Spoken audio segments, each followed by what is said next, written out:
नमस्कार, आप देख रहे हैं न्यूज वॉच इंडिया और आपके साथ मैं हूं देवेंद्र सिंह। खबरों का आगाज करेंगे एक बड़ी खबर के साथ। गुजरात और हिमाचल दोनों राज्यों में सभी सीटों पर रुझान आ गए हैं। गुजरात की कुल 182 सीटों पर बीजेपी को 128 पर बढ़त है, कांग्रेस को 49 और आम आदमी पार्टी को 3 सीटों पर बढ़त है। वहीं हिमाचल में बीजेपी और कांग्रेस पार्टी में दोनों ही पार्टियों में कांटे की टक्कर है। दोनों पार्टियां 33-33 पर बनी हुई हैं। बता दें कि विधानसभा के रुझानों में गुजरात में बीजेपी को बहुमत मिला है, तो उधर हिमाचल के रुझानों में कांग्रेस को बहुमत मिलता हुआ साफ तौर पर देखा जा सकता है। हिमाचल की कुल 68 सीटों में से कांग्रेस 33 सीटों पर आगे है, जबकि बीजेपी 32 सीटों पर बढ़त बनाए हुए है।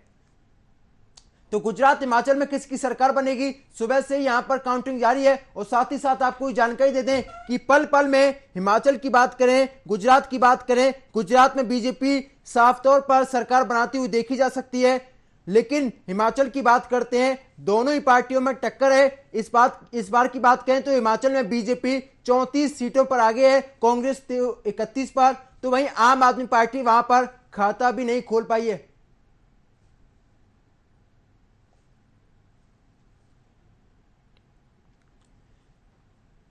तो कांग्रेस के नेता हमारे साथ संतोष शुक्ला जी हमारे साथ जुड़े हुए हैं।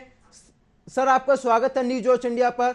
और पहला सवाल आपसे यही कि गुजरात में बीजेपी कहीं ना कहीं एक ऐतिहासिक जीत की ओर है सर, कहां कमी होगी कांग्रेस से? देखिए, कांग्रेस अपना चुनाव लड़ रही है। जनता के सम्मानित मतदाताओं का हम सम्मान करते हैं। जो मैंडेट उन्होंने देना है वो देंगे, क्योंकि एक बीजेपी का पूरा प्री प्लान था वहां पर वोट कटुआ पार्टी आम आदमी को ले जाकर के डालना, उनकी सपोर्ट करना हर तरीके से। और देश के प्रधानमंत्री जी जो प्रचारक से प्रधानमंत्री जी बने और प्रधानमंत्री से प्रचार मंत्री की तरफ बढ़ चुके हैं, इस तरीके से गुजरात के अंदर लगातार डेरा डाल के रखना एक प्रधानमंत्री पद को शोभा नहीं देता है, गृह मंत्री को शोभा नहीं देता है।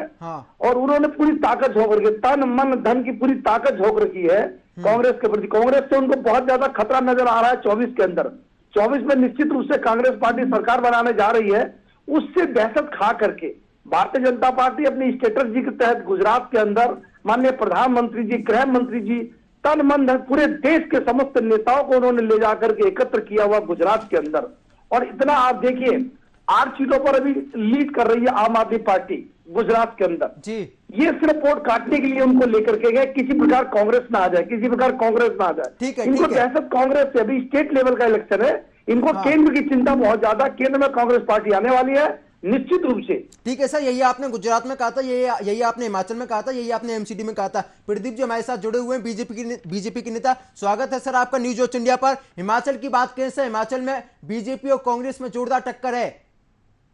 जी जी, बिल्कुल बिल्कुल जोरदार टक्कर है। मगर मैं आपके माध्यम से देशवासियों को आश्वस्त करना चाहूंगा, हिमाचल में पुणे भारतीय जनता पार्टी की सरकार आएगी और विश्वास के साथ आएगी। जिस तरह हमारे साथ हमें विश्वास हमारे उत्तर प्रदेश में करा, जिस तरह उत्तराखंड में करा, उसी प्रकार पुणे हिमाचल में सरकार आएगी। मैं अभी सुन रहा था, मेरे साथ कांग्रेस के मित्र बोल रहे थे, तो कांग्रेस के मित्रों को ये चीज देखना चाहिए कि आप तो देश के जितने भी अभी पीछे चुनाव हुए 5 राज्यों में, वहां नजर नहीं आए, आप इनमें नजर नहीं आए, तो आप केंद्र के बारे में कैसे सोच सकते हैं? ये तो आपको पहले तो भगदड़ रोकनी पड़ेगी। आप भारत तोड़ो यात्रा तो चला रहे हैं, मगर जो भगदड़ है ये आपका नेतृत्व तो खत्म करता जा रहा है। पहले इस पे चिंता करनी चाहिए आप इतना बोलने से पहले, क्योंकि जो हश्र आपका भी नगर निगम में हुआ है उससे ज्यादा हश्र पूरा आपका गुजरात पे चल रहा है। और आप तो पहले 70 सीटों पर बैठे थे गुजरात में, तो ऐसा क्यों हुआ कि आप 70 सीटों पे तो छोड़िए, आप 30 सीटों पे भी आप फाइट नहीं कर पा रहे हैं? ठीक है, तो चिंता का विषय आप लोगों के लिए। संतोष शुक्ला जी जवाब दीजिए सर।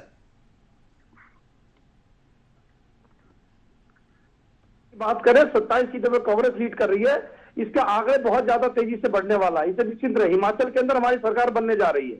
रही आप दिल्ली की जो स्ट्रेटजी की बात करते हैं, केंद्र के लिए कल्पना करना, इसलिए देखिए भारतीय जनता पार्टी के करप्शन और कमीशन का खेल किस प्रकार से दिल्ली ने समाप्त किया है भारतीय जनता पार्टी का, वो आपने देख लिया उसका हक। आज ये बात सत्ता आम आदमी पार्टी आई है, कितने करोड़ों के स्टिंग ऑपरेशन इनके पकड़े गए, क्योंकि ये सभी पूरी जनता पूरा देश जान चुकी है कि दोनों पार्टी एक दूसरे की पूरक है। इन लोगों को केवल करप्शन और कमीशन से काम रहता है, सत्ता में आना ना आना है। लेकिन ये स्ट्रेटराइज हम भारत जोड़ो यात्रा की आपने बात कही है, भारत जोड़ो निश्चित रूप से एक सफल यात्रा की तरफ बढ़ रही है। निश्चित रूप से हम भारत जोड़ो यात्रा को कामयाब करेंगे और भारत को जोड़ करके हम आपको दिखा देंगे कि हम सत्ता में 24 में कैसे लौट रहे हैं। ठीक है, एक बड़ी खबर सामने हिमाचल में, यानी कि यहां पर बीजेपी 33 सीटों पर आ गए, तो वहीं कांग्रेस की बात करते हैं 32 सीटों पर आ गए, यानी कि दोनों ही पार्टियों के बीच में जोरदार टक्कर है, कांटे की टक्कर है। देखना होगा यहां पर कौन यहां पर हिमाचल का किंग होता है, किसकी यहां पर सरकार बनती है। मैनपुरी से बात करें, यहां पर डिंपल यादव लगातार आगे हैं, लेकिन गुजरात की बात करें, बीजेपी 148 सीटों पर है, कांग्रेस 21 सीटों पर है, आम आदमी पार्टी 9 सीटों पर बढ़त बनाए हुए है। तो प्रदीप जी हमारे साथ, माफ कीजिए संतोष शुक्ला जी हमारे साथ जुड़े हुए हैं। देखिए सर, अगर बात करते हैं यहां पर, आपने बीजेपी को घेरा, आम आदमी पार्टी को घेरा, आपको नहीं लगता कि आपका आलाकमान पूरी तरीके से फ्लॉप हो चुका है? आपको गुजरात में जाना चाहिए था, आपको हिमाचल में जाना चाहिए था, आपको दिल्ली में जाना चाहिए था, आपको पार्टी के पक्ष में माहौल बनाना चाहिए था। देखिए मित्र, बहुत अच्छी आपने बात की, आपका सजेशन मैं सर माथे पर लेकर के चलता हूं। पार्टी की अपनी स्ट्रेटजी है, जितने वरिष्ठ नेताओं ने अपना समय जहां देना था वहां निश्चित था उनका, आलाकमान के आदेशानुसार जिन्होंने गुजरात में जाना तो गुजरात में, हिमाचल में काम किया, और दिल्ली में उन्होंने काम किया। ऐसा नहीं है कि हमारे शीर्ष नेतृत्व ने कोई काम नहीं किया। और आलाकमान की आप बात करेंगे, आलाकमान ने अपनी, जैसे हमारे खड़गे साहब ने नेतृत्व संभाला है, इसके बाद से लगातार निरंतर पार्टी के संगठन के बारे में भी विचार किया जा रहा है, और निश्चित रूप से हम लोग अपने ग्रास रूट में जो कमियां रही हैं उनको सुधार करके संगठन को बहुत मजबूत करने की बात करेंगे, और सत्ता में निश्चित रूप से लौटने की बात करेंगे। हिमाचल में हमारी सरकार बनने जा रही है, हिमाचल में हमारी सरकार बनने जा रही है। क्या आपका हश्र देखा नहीं पंजाब में क्या हुआ? वो तो आपके लिए पंजाब में देखिए, पंजाब में स्ट्रेटजी आपको पता है ना किसने क्या कहते हैं। आपने बी पार्टी, अभी आम आदमी पार्टी को बी पार्टी कह रहे हैं। प्रदीप जी, पंजाब में तो आपकी भी सरकार नहीं आई, आम आदमी पार्टी ने वहां पर कब्जा किया था। बिल्कुल बिल्कुल बिल्कुल। देखिए पहले यही आपके एमसीडी में हुआ है कल। हम तो नहीं, हमने हार स्वीकार करी, मगर जो वादे ठोके जो पंजाब से चुनाव जो एक माइंडेड में थे और एक सरकार चला रहे थे, उन लोगों पे करप्शन लगा, और वो भी रेत माफिया करप्शन लगा, और वो इतनी बुरी तरीके से हारे कि हमारे सामने आज ये बैठ के जो आज 2024 की बात कर रहे हैं, वो किस तरह बात कर सकते हैं 2024 की? निश्चित रूप से बात करें भैया, निश्चित रूप से सरकार देखिए अभी शुरुआत होने जा रही है। नड्डा जी के लिए जो नहीं सुनिए, जो बहुत बड़ी पार्टी अपने आपको कह रही है भारत की, एक बड़ी खबर सामने, हिमाचल में बीजेपी और कांग्रेस में 33 सीटों पर दोनों ही पार्टियां बरकरार हैं, यानी कि अन्य की बात करते हैं यहाँ पर 2 सीटों पर अन्य आगे है। कांग्रेस सरकार बनाने जा रही है। जी ठीक है, सरकार बनाने जा रही है। ठीक है आऊंगा। हिमाचल में बीजेपी और कांग्रेस में दोनों में जोरदार टक्कर है, कांटे की टक्कर है। गुजरात की बात करते हैं, बीजेपी 148, कांग्रेस 21 सीटों पर बरकरार है, और साथ ही साथ आम आदमी पार्टी 9 सीटों पर बढ़त बनाए हुए है। बात पूरा करिए सर आप अपनी। मैं जो ये बात कर रहे हैं आज ये भी पार्टी, तो इन्हें बताना चाहिए कि ये भी इसकी जो 2 बोतल है, 1 बोतल फ्री करके कमीशन इकट्ठी करके और दुनिया भर का पैसा तितर बितर के इन्होंने जो सरकार से और सरकारी तत्वों से पैसा कमाया, और वो पूरा जाके गुजरात में खर्च करे सरकार बनाने के लिए, जिन्हें ये बी पार्टी कह रहे हैं। ये बी पार्टी बोलते बोलते सब जगह से खत्म हो गए। उत्तराखंड में आ रहे थे, 0 हो गए। नगर निगम से तो पता ही नहीं लगा इनका कहां चले गए। देखिए प्रदीप जी, माहौल तो आपने भी बनाया था ना, पूरा माहौल तो आपने भी बनाया था। चाहे दिल्ली एमसीडी का चुनाव हो, दिल्ली के मुख्यमंत्री पर आपने कई तरह के आरोप लगाए थे, डिप्टी सीएम को आपने कई तरह के आरोप में घेरा था। नतीजा क्या हुआ? जनता ने नकार दिया ना आपको। सबसे बड़ी चीज ये देखिए कि इनके प्रदेश के अध्यक्ष का खुद वोट नहीं निकला, वो भी वोट कैंसिल। जनता बिल्कुल मैं आपकी बात कह रहा हूँ, इनकी बात सुनिए। स्टेट इलेक्शन कमीशन में जब कंप्लेंट करने गए, स्टेट इलेक्शन कमीशन ने खुद इस बात को कहा, ये ऊपर से केंद्रीय जो सेंट्रल कमीशन की ये उनके ये चीफ इलेक्शन कमीशन का पूरा दोष है। हमें जो बनी बनाई वोटर लिस्ट मिली, हमने उस पर काम किया है, और एक योजनाबद्ध तरीके से लोगों के वोट काटे गए। इतने घबरा चुके हैं ये लोग। यही इन्होंने यूपी में हाल किया था, कितने वोटर कटने की शिकायत थी।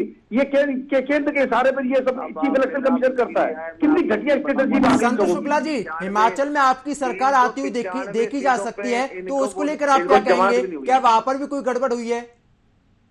नहीं देखिए, हमारी वहां सरकार बन रही है, हमारी सरकार तो वहां पे सब कुछ सही है। अगर गुजरात में बीजेपी की सरकार बन जाती तो इन्होंने गलत किया वहां पे।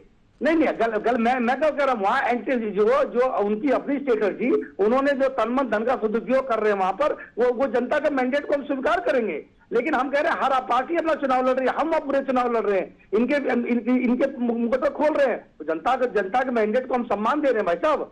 ऐसा नहीं है कि पार्टी जो हम आरोप लगाने की बात कर रहे हैं। और अब माननीय प्रधानमंत्री, मैं एक ही बात कह रहा हूं, आज प्रधानमंत्री जैसे पद के व्यक्ति लगातार अपने स्टेट में पड़े हों।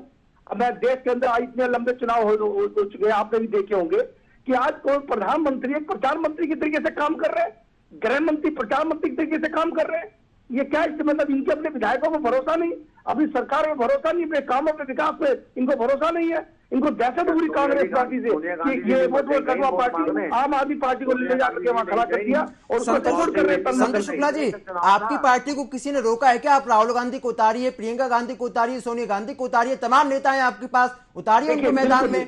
रोकने की बात ही नहीं है। हमारे पास मोदी है तो वो अपने मोदी के दम पे वो जाते हैं, चाहे दिल्ली हो, चाहे उत्तर प्रदेश हो, चाहे हरियाणा हो, हर जगह मोदी के दम पे जाते हैं।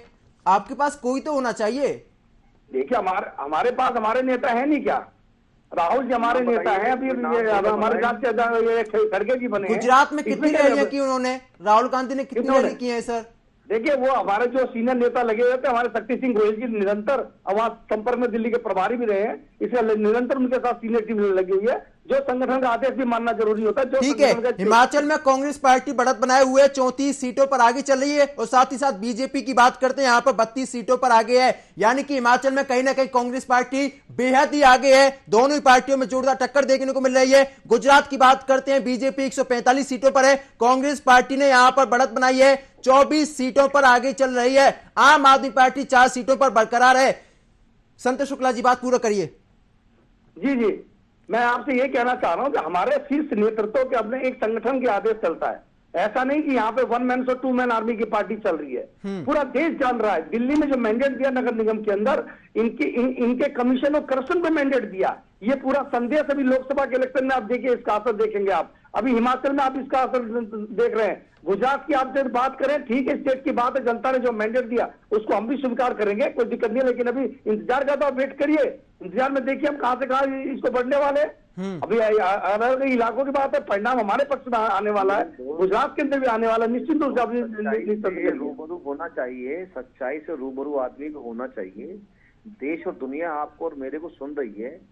अगर आप बोलने में ये अगर कताई बरत रहे हैं कि हमारे पास अब शीर्ष नेतृत्व नहीं है, या आप इन चीजों से बच रहे हैं कि हम छोटे चुनाव नहीं लड़ते हैं, हम पार्टी को खत्म करना है, तो इसमें कोई वो नहीं है। आप इतना नहीं चाहिए कि पूरे दिल्ली के अंदर स्टार सारे मारे। देखिए सुप्रिया सिन्हा जी, आप सुनिए, एक से एक स्टार प्रचारक हमारे दिल्ली के अंदर भी सड़कों पर आई है। ये नहीं कह सकते छोटे चला सीरियसली लेके चल रहे। जहाँ इच्छा शक्तियां खत्म होती हैं वहां बरगलाना आदमी करता है, मगर आपको ये चीज थोड़ी सी मंथन आपको बोलना पड़ेगा आज तो कि आप कांग्रेस के अगर आप सच्चे ठीक है। प्रदीप जी देखिए, हिमाचल की बात करते हैं, हिमाचल में पीएम मोदी जाते हैं, उत्तर प्रदेश के मुख्यमंत्री जाते हैं, तमाम बड़े नेता जाते हैं। नतीजा क्या होता है? हिमाचल में आपकी सरकार जाती हुई देखी जा सकती है, 32 सीटों पर आप आगे हैं और कांग्रेस पार्टी 34। मैं आपके माध्यम से आश्वस्त कर दूं कि हम हिमाचल में पुणे वापसी लौट के आएंगे और सत्ता में काबिज होंगे। ठीक है, और हिमाचल में। ठीक है, बहुत बहुत शुक्रिया आप दोनों ही मेहमानों का। वो चीजों का लोगों को ठीक है, बहुत बहुत शुक्रिया। साथ ही साथ आपको जानकारी देने कि गुजरात में किसकी सरकार बनेगी। गुजरात में बीजेपी आगे चल रही है और साथ ही साथ हिमाचल की बात करते हैं, कांग्रेस पार्टी वहां पर आगे है। गुजरात में बीजेपी 146 सीट पर आगे है और साथ ही साथ कांग्रेस की बात करते हैं 22 सीटों पर आगे है। लेकिन इस बीच आगे बढ़ेंगे, यूपी उपचुनाव के लिए वोटों की गिनती जारी है। इस समय की बड़ी खबर, रामपुर, मैनपुरी और खतौली में वोटों की गिनती जारी है। मैनपुरी में डिंपल यादव आगे चल रही हैं और खतौली सीट पर बीजेपी की राजकुमारी सैनी आगे चल रही है। इस समय की बड़ी खबर, और रामपुर में बीजेपी प्रत्याशी आकाश सक्सेना आगे चल रहे हैं। इस समय की बड़ी खबर, डिंपल यादव की बात करते हैं, डिंपल यादव आगे चल रही हैं।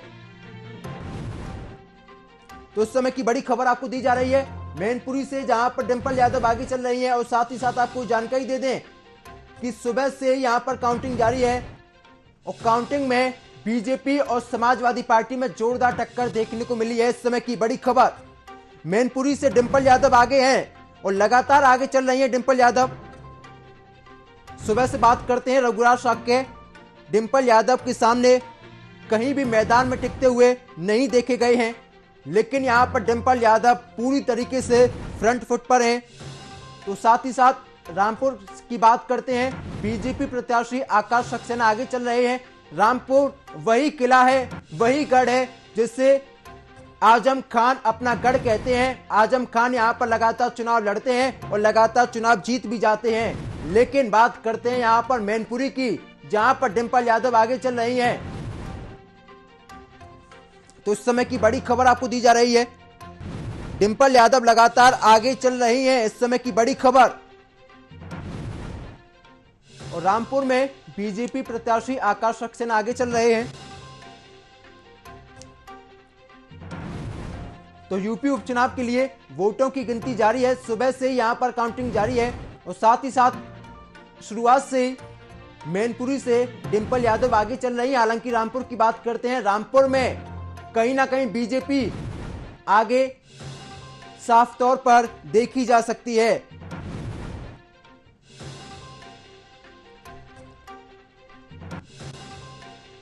तो बड़ी खबर आपको दी जा रही है, रामपुर में बीजेपी पीछे है और समाजवादी पार्टी आगे है।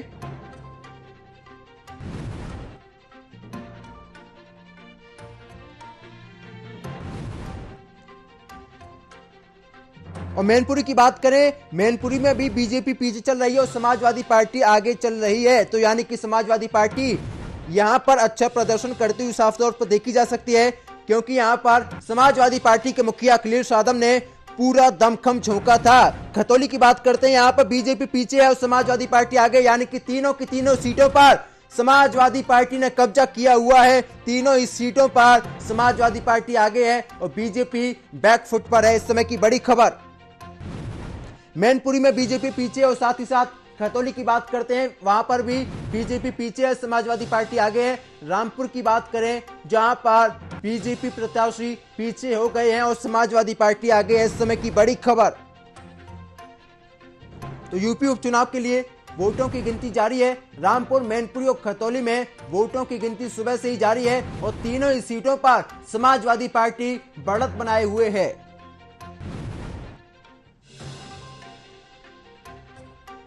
तो हिमाचल, गुजरात में सुबह से ही काउंटिंग जारी और साथ ही साथ यूपी उपचुनाव के लिए भी वोटों की गिनती सुबह से ही जारी है। रामपुर, मैनपुरी और खतौली में वोटों की गिनती जारी है। और आपको जानकारी दे दें कि तीनों ही सीटों पर बड़े बड़े नेताओं ने जनसभा को संबोधित किया था, पार्टी के पक्ष में माहौल बनाया था। लेकिन नतीजा क्या होता है? नतीजा यह होता है कि यहां पर समाजवादी पार्टी आगे है। रामपुर की बात करते हैं, समाजवादी पार्टी आगे चल रही है। स्टार्टिंग की बात करें, यहां पर बीजेपी उम्मीदवार आगे चल रहे थे, लेकिन अब समाजवादी पार्टी आगे हो चुकी है।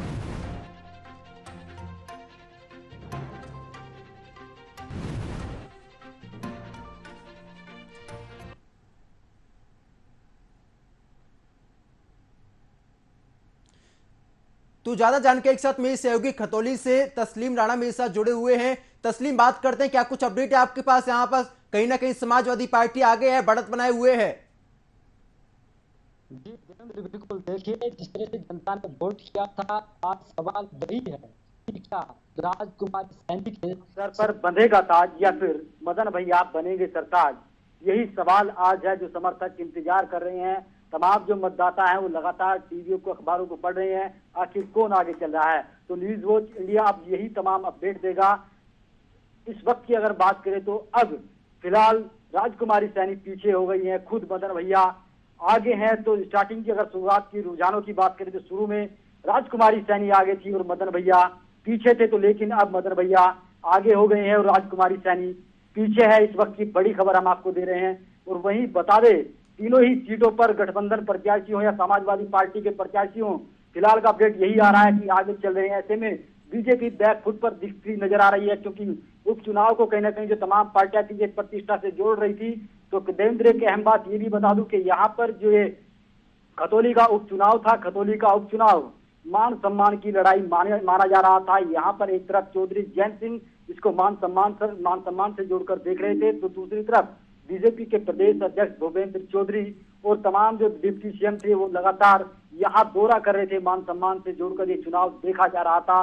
तो ऐसे में अब बड़ा सवाल यही है, क्योंकि आज 11 बजे तक जो नतीजे हैं उनके आने की संभावना जताई जा रही है। 11 बजे तक लगभग ये जो परिणाम है वो पूरी तरह से डिक्लेयर हो सकते हैं। मतगणना जारी है और ऐसे में खुद मदन भैया बढ़त बनाए हुए हैं, राजकुमारी सैनी पीछे है। मुख्य मुकाबला राजकुमारी सैनी और मदन भैया के बीच ही माना जा रहा है। हालांकि यहाँ पर 14 प्रत्याशी चुनावी मैदान में हैं। अब देखना ये होगा जनता का जो ये वोट था किन मुद्दों को गया है, किन मुद्दों को लेकर जनता ने वोट किया है और किस तरफ ये परिणाम आएगा। कुछ चंद घंटे बचे हैं परिणाम आने में। किस तरह का जो परिणाम है, रुझान है, वो किस तरह का समीकरण अब निकल कर सामने आएगा। क्योंकि यहाँ पर जो नजर बनाए हुए हैं तमाम जो नेता है वो कहीं ना कहीं दलित वोट बैंक पर नजर बनाए हुए हैं, क्योंकि दलित वोट बैंक निर्णायक हो सकता है, यानी दलित वोट बैंक की जो भूमिका है वो निर्णायक हो सकती है। तो ऐसे में अब देखना यही होगा, लगातार जो रुझान है वो सामने आ रहे हैं। तमाम जो उपचुनाव है, उपचुनाव में अभी तक जो समाजवादी पार्टी हो या गठबंधन लगातार अच्छा प्रदर्शन करता नजर आ रहा है। अब देखना यही है कि शाम तक ये प्रदर्शन जो अच्छा परफॉर्मेंस विपक्ष का लगातार सामने आ रहा है, क्या ये जो अच्छा परफॉर्मेंस है शाम तक बना रहेगा या नहीं। जी देवेंद्र जी, काउंटिंग को लेकर देखिए यहाँ पर क्या कुछ सुरक्षा व्यवस्था के इंतजाम किए गए हैं? बिल्कुल, देखिए देवेंद्र, जो ये काउंटिंग है, काउंटिंग जो है मतगणना मुजफ्फरनगर की नवीन मंडी स्थल पर चल रही है। यहाँ पर 1000 पुलिसकर्मी व तमाम जो जिले के सब इंस्पेक्टर हैं, इंस्पेक्टर की तैनाती की गई है। चप्पे चप्पे पर पीएससी के जवान तैनात किए गए हैं, अर्धसैनिक बलों की तैनाती की गई है, ताकि जो चुनाव है उसको सुरक्षा की दृष्टि से संपन्न किया जा सके, संपन्न किया जा सके। तो ऐसे में प्रशासन नहीं चाहता कि प्रशासन के ऊपर उंगली उठे, सवाल खड़े हों सुरक्षा को लेकर। ऐसे में प्रशासन ने पूरी तरह से कमर कस रखी है और लगातार पूरी तरह से चुनावों को जो मतगणना है इसको संपन्न कराने के लिए अलर्ट है। लगातार जो एसएसपी है, डीएम है, वो मौके पर हैं, लगातार दौरा कर रहे हैं। और ऐसे में खुद सहारनपुर रेंज के डीआईजी सुधीर कुमार कल पहुंचे थे, उन्होंने निरीक्षण किया था। क्योंकि एक देवेंद्र चुनाव में जो मतदान के दौरान कहीं ना कहीं मुजफ्फरनगर पुलिस पर सवाल खड़े हुए थे, आरोप लगे थे। तो ऐसे में कहीं ना कहीं पुलिस चाहती है कि इस बार जो आरोप है वो ना लग पाए, सकुशल तरीके से जो मतदान है उसको संपन्न कराया जा सके। ठीक है, ठीक है। रामपुर से मेरे सहयोगी नदीम मेरे साथ जुड़े हुए हैं। नदीम, रामपुर की बात करते हैं, रामपुर में क्या कुछ अपडेट है? साथ ही साथ बीजेपी प्रत्याशी आगे या फिर समाजवादी पार्टी के उम्मीदवार? देवेंद्र, जैसे कि मैं आपको बता दूं कि रामपुर उत्तर प्रदेश की सबसे चर्चित सीट है और बहुत सारे लोगों की इस पे नजर बनी हुई है, बड़े नेताओं की नजर बनी हुई है। लेकिन अभी जो बड़ी खबर है, 1 घंटे की मतगणना हो चुकी है और यहाँ से भारतीय जनता पार्टी के आकाश सक्सेना आगे दिखाई दे रहे हैं। जी, बहुत बहुत शुक्रिया जानकारी साझा करने के लिए। देखिए, कहीं ना कहीं यहाँ पर रामपुर की बात करते हैं, यहाँ पर समाजवादी पार्टी पूरी तरीके से तैयार है, समाजवादी पार्टी आगे चल रही है। खतौली की बात करते हैं, यहाँ पर समाजवादी पार्टी आगे है।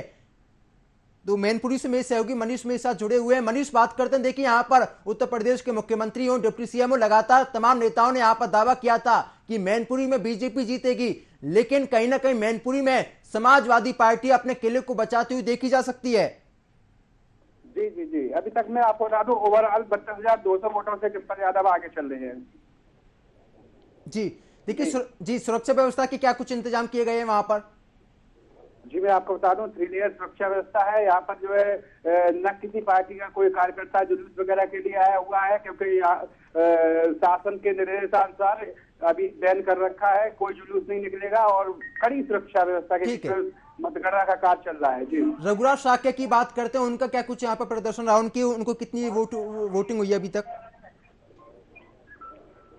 जी, मैं अभी बता दूं अभी सभी विधानसभा वार अभी ताजा अपडेट आया है। 32,200 से अभी डिम्पल यादव आगे चल रही हैं।